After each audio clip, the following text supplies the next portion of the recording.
are you all? I hope all of you are doing great.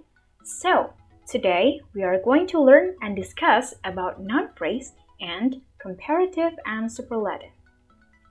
So first, let's start with learning about noun phrase. Do you know what is noun phrase? Let's take a look on this sentence. I want something. Saya menginginkan sesuatu. I and something are naming words or nouns. Jadi, kata saya, dan juga something atau yang berarti sesuatu adalah merupakan kata-kata penamaan atau noun atau kata benda. Nah, jadi noun is a term given to a naming word that names a person, a place, an animal, or a thing. Jadi, noun, kata benda, adalah sebuah istilah pada kata-kata penamaan yang menunjukkan seseorang, sebuah tempat, hewan, ataupun sesuatu. Jadi, I dan juga something di sini merupakan noun. Selanjutnya, bisa kita lihat dalam kalimat ini yaitu I want to read a book. Saya ingin membaca sebuah buku. The phrase to read a book is the object of the verb want in the sentence. Frasa to read a book atau gabungan-gabungan kata yaitu to read a book adalah merupakan objek dari verb atau kata kerja want di dalam kalimat tersebut. A phrase is a group of words that does not contain a subject, a predicate, and does not make complete sense by itself. Nah, jadi to read a book di sini merupakan sebuah gabungan kata yang tidak memiliki subjek ataupun predikat dan juga dia tidak masuk akal jika dia berdiri sendiri. Maka dari itu, to read a book merupakan frasa dan dalam hal ini dia merupakan sebuah noun phrase atau frasa kata benda karena dia menempati posisi sebagai objek dalam kalimat ini. Nah, jadi ini adalah arti noun phrase. A noun phrase is a phrase that does the work of a noun in a sentence. It is a group of words that names something or someone. Jadi, frasa kata benda adalah frasa yang memiliki fungsi sebagai noun atau kata benda dalam sebuah kalimat. Frasa kata benda merupakan group of words atau gabungan kata yang menamakan sesuatu atau seseorang. Nah, bisa kita lihat dalam kalimat ini, Shelley wants to read a Harry Potter book. Shelley ingin membaca sebuah buku Harry Potter. Nah, jadi wants di sini merupakan verb atau kata bendanya, sementara to read a Harry Potter book, dia merupakan frasa atau gabungan kata tadi. Dan dalam hal ini, to read a Harry Potter book menempati fungsi sebagai objek dalam kalimat ini. Dan dia juga berbentuk gabungan kata. Maka dalam hal ini, to read a Harry Potter book merupakan noun phrase atau frasa kata benda. So, only a noun, a pronoun, or a group of words acting like a noun can be the subject or the object of the verb in a sentence. Jadi, hanya a noun atau kata benda, a pronoun atau kata ganti, or a group of words atau gabungan kata yang menempati fungsi sebagai noun menjadi subjek atau objek dari kata kerja dalam sebuah kalimat, seperti contoh di atas tadi. Nah, selanjutnya, what is the function of noun phrase? Apa sih fungsi dari frasa kata benda itu? A noun phrase is always either the subject or the object of the verb in the sentence. Seperti yang sudah sebelumnya dikatakan bahwa a noun phrase atau frasa kata benda selalu merupakan subjek atau objek dari kata kerja dalam sebuah kalimat. Seperti contoh tadi sudah dijelaskan. Nah, selanjutnya contoh yang kedua ini, Danny likes hearing a story about Harry Potter. Danny suka mendengar cerita mengenai Harry Potter. Nah, likes di sini merupakan verb atau kata kerja, sementara hearing a story about Harry Potter di sini merupakan gabungan kata. Maka dari itu dia merupakan frasa. Dan karena dia menempati fungsi sebagai objek dalam kalimat ini, maka dia juga merupakan noun phrase atau frasa kata benda. Nah, untuk contoh kalimat selanjutnya agak berbeda. Helping your friend is good. Membantu teman itu baik. Helping your friend di sini menempati fungsi sebagai subjek karena dia berada di awal kalimat dan juga merupakan hal yang dijelaskan dalam kalimat ini. Nah, jadi Is di sini adalah verbnya atau kata bendanya, sementara helping your friend merupakan noun phrase, yaitu gabungan-gabungan kata yang menempati fungsi sebagai noun, yaitu subjek dalam kalimat ini. Nah, selanjutnya fungsi dari noun phrase atau prasakata benda antara lain juga untuk membuat sebuah kata benda menjadi lebih spesifik atau lebih jelas, to make noun more specific. Nah, contohnya seperti dalam foto ini. Terdapat seorang wanita, namun tidak jelas siapa wanita tersebut. Dia bisa the woman right there, a woman right here, atau bisa menjadi ibu kita. Tidak jelas karena dia tidak spesifik, tidak ada penjelas apapun dalam katanya. Namun dia tetaplah sebuah kata benda, hanya dia tidak spesifik. Nah, bagaimana dengan hal ini? The woman in red dress. Bisa kita lihat, woman di sini merupakan noun-nya. Namun, dia lebih spesifik. Kenapa?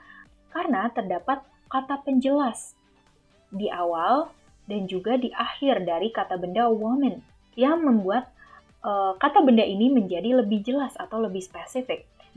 Jika kita menggunakan frasa kata benda tadi dalam sebuah kalimat, contohnya dalam kalimat the man likes the woman in red dress. Pria itu menyukai wanita yang bergaun merah. Sama seperti sebelumnya, woman di sini adalah kata bendanya, sementara terdapat kata penjelas di awal dan juga di akhir dari frasa kata benda ini. The di sini merupakan imbuhan yang diletakkan di awal atau disebut sebagai pre-modifier.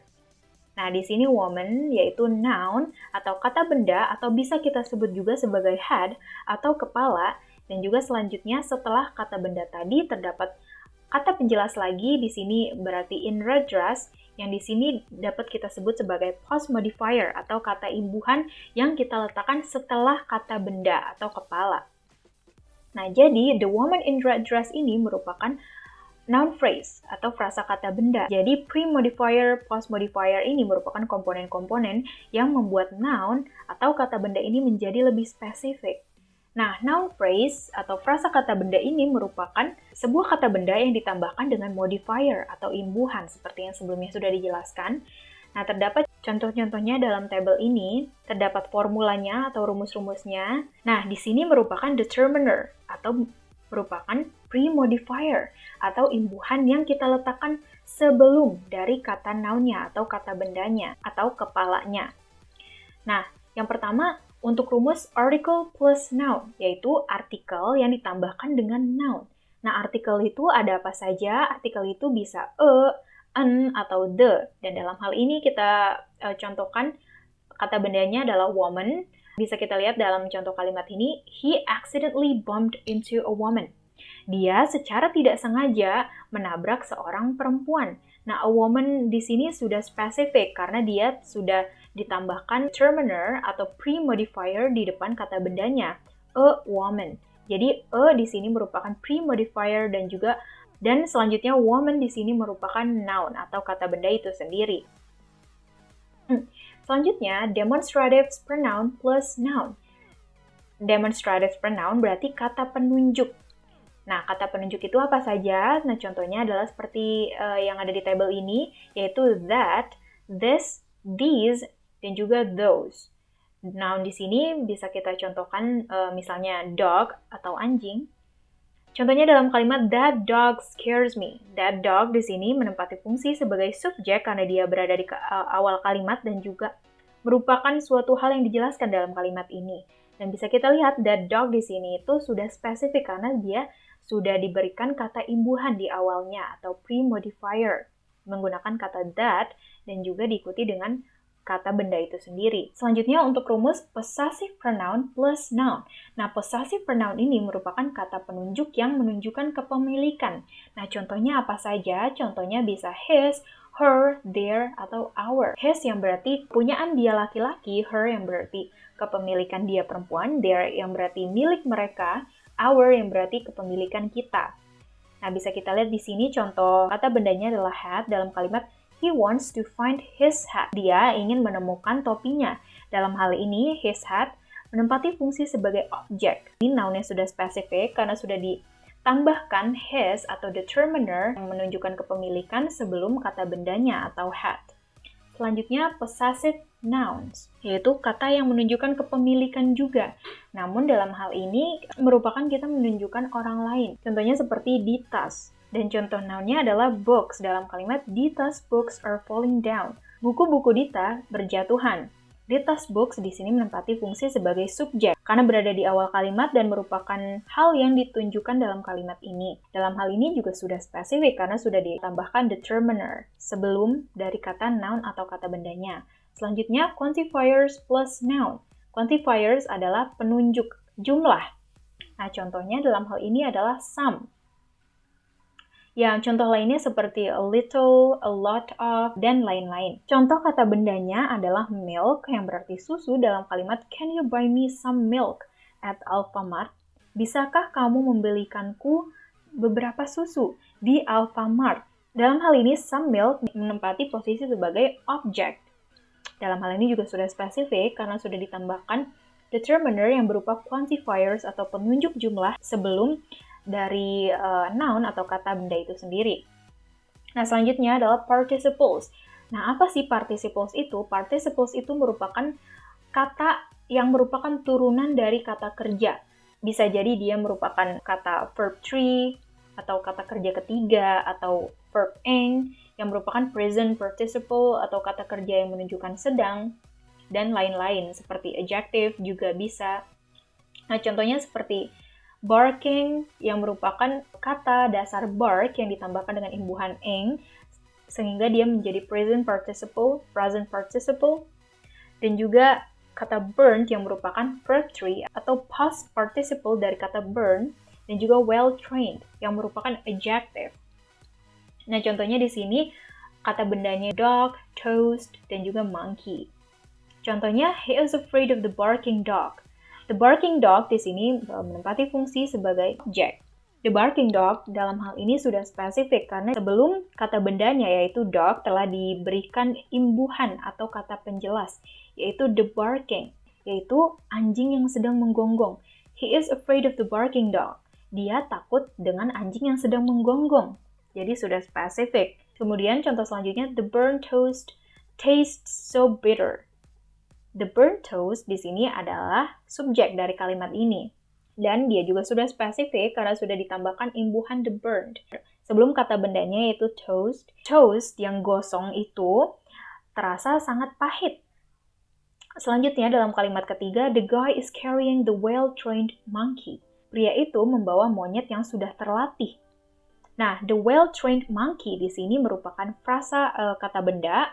Dalam hal ini juga sudah spesifik karena sebelum kata bendanya yaitu monkey, sudah ditambahkan imbuhan atau kata penjelas the well-trained yang sudah terlatih. Nah, selanjutnya kita akan membahas mengenai modifier atau kata imbuhan yang diletakkan sesudah kata bendanya. Nah, contoh pertama adalah noun yang ditambahkan dengan prepositional phrase atau noun yang ditambahkan dengan frasa-frasa preposisi atau yang biasanya menunjukkan tempat. Nah, dalam hal ini kata bendanya adalah children. Children on the bench are having fun. Children, anak-anak yang berada di bangku tersebut sedang bersenang-senang.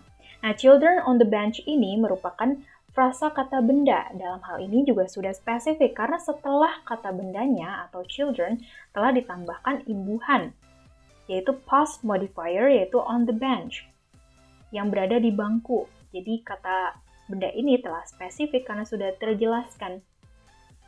Selanjutnya, noun yang ditambahkan dengan adjective clauses atau klausa-klausa kata sifat. Contohnya adalah that looks happy, yang terlihat senang, yang terlihat sangat senang. Dalam hal ini, dalam contoh kalimat the teacher is pointing at the students that looks happy. Berarti the students that looks happy di sini merupakan objek dari kalimat ini, yang tentu saja sudah spesifik karena telah ditambahkan imbuhan atau past modifier setelah kata bendanya yaitu the students. Guru itu menunjuk kepada murid-muridnya yang terlihat senang. Selanjutnya, noun yang ditambahkan dengan participle phrases, yaitu noun atau kata benda yang ditambahkan dengan frasa-frasa participle. Seperti yang dijelaskan sebelumnya, participle merupakan kata-kata yang merupakan turunan dari kata kerja. Dalam contoh kalimat, the cat which whining for a treat is cute. Kucing itu yang sedang merengek meminta makanan sangat menggemaskan. Nah, the cat which whining for a treat di sini merupakan frasa kata benda.